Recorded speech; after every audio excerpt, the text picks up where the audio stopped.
کوئی ایسا دورہ نہیں تھا نا کہ دورہ کرنے تو میں بعد میں آؤں گا، اور یہ پھر دورہ جہاں ضرورت ہے وہاں کریں گے۔ رجوری ٹاؤن میں بیٹھ کے تو سارے حالات کا پتہ نہیں چلتا، تو انشاءاللہ تعالی یہ تو میں اچانک ہی آیا، تو میں نے بھی نہیں مناسب سمجھا کہ لوگوں کو تکلیف دیں۔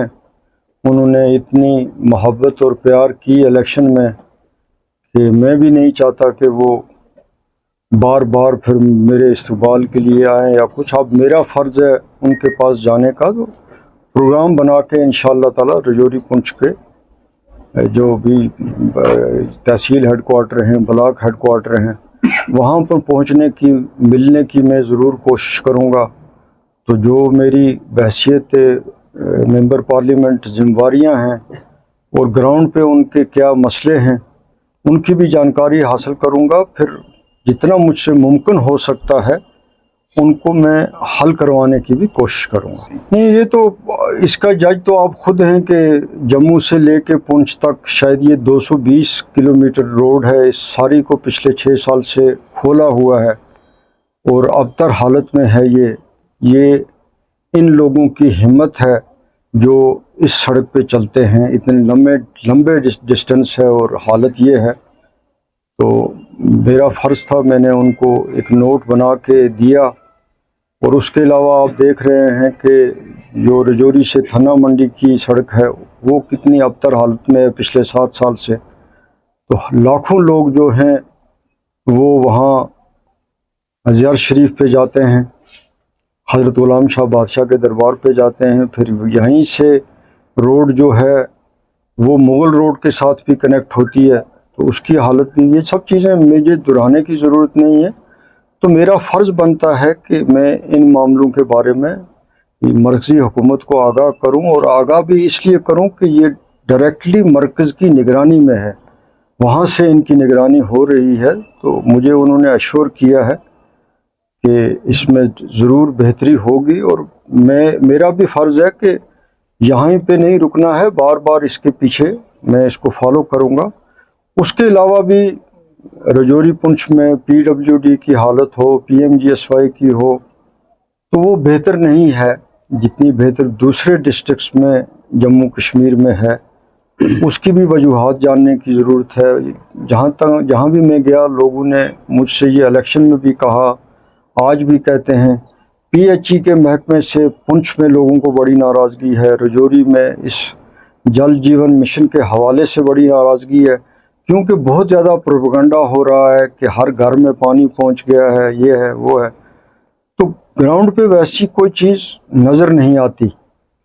اور کئی لوگ ایسے ہیں جن کو را واٹر ملتا ہے، کہیں فلٹریشن پلانٹ ہے ہی نہیں ہے، کالا کوٹ ہے، نوشہرہ ہے، وہاں پہ بجلی کے ذریعے وہ پانی دیتے ہیں، تو لفٹ کے ذریعے، تو ان کی مشین خراب ہو جاتی ہے تو وہ مہینے واپس ہی نہیں آتی ہے۔ تو یہ کچھ بنیادی ہیں، اس کے علاوہ بھی ایشوز تو ہوتے رہتے ہیں۔ تو جہاں پراپر فورم ہے وہاں میں نے بات کی بھی ہے، میں آگے سے بھی کروں گا۔ تو یہ میرا فرض بنتا ہے، میں پوری کوشش کروں گا کہ میں اپنے اس فرض کو نبھاؤں۔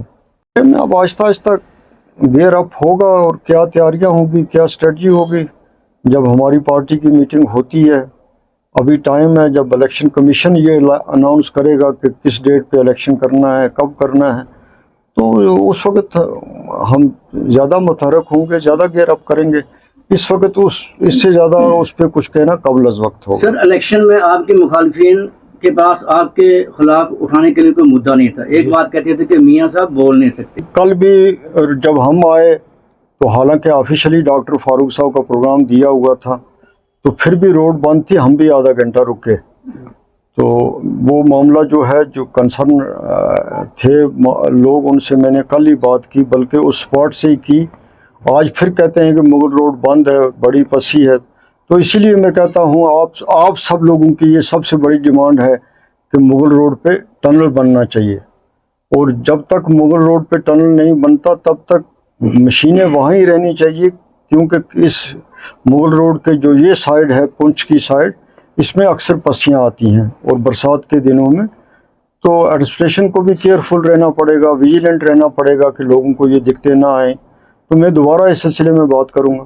اصل میں سیشن تو مکمل سیشن اب بھی شروع ہوگا، اس میں ڈیفرنٹ محکمے جو ہیں ان کے بجٹ پیش ہوں گے، تو وہاں پہ ہمیں ٹائم ملے گا، ہم پارلیمنٹ میں ان معاملوں پہ پہلے ہی سوال دے کے رکھیں گے، حکومت سے ان کے تحریری جوابات جو ہیں وہ حاصل کریں گے، وہ ہمیں ملیں گے، اور کوئی کوشچن جو وہاں پہ لسٹ اگر ہو گیا بزنس میں تو اس پہ ہم سپلیمنٹری بھی پوچھیں گے.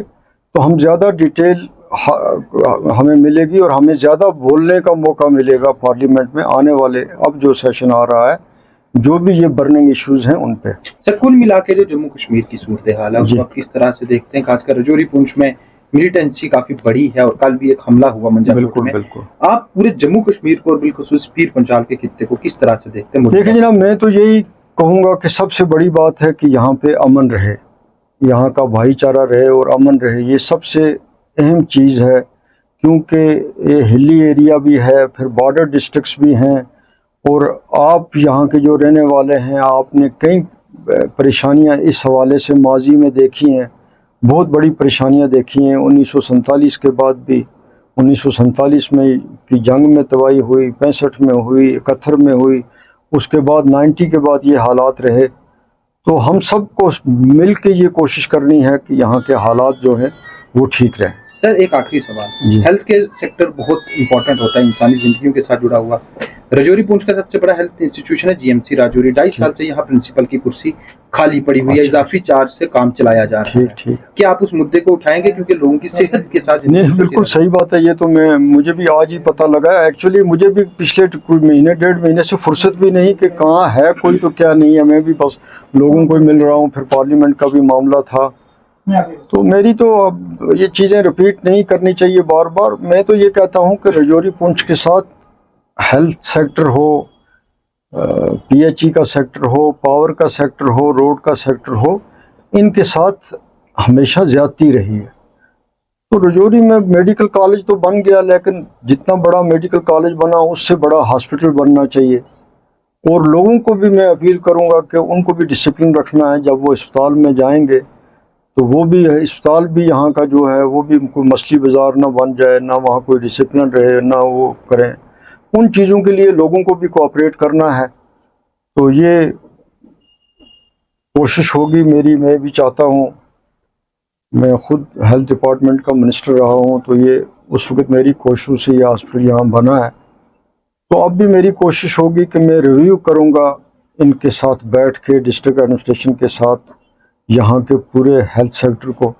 تو میری طرف سے بھی ہیلتھ سیکٹر میں جتنے بھی میں مدد کروں گا، میری بھی یہی پریارٹی رہے گی کہ میں ہیلتھ سیکٹر میں کروں، اس کو امپرومنٹ، یا اس کا انفراسٹرکچر ہو، اس کی مشینیں ہوں، جو بھی ہوں، تو یہ بہتر سے بہتر میڈیکل کالج بنے، نمونے کا کالج بنے.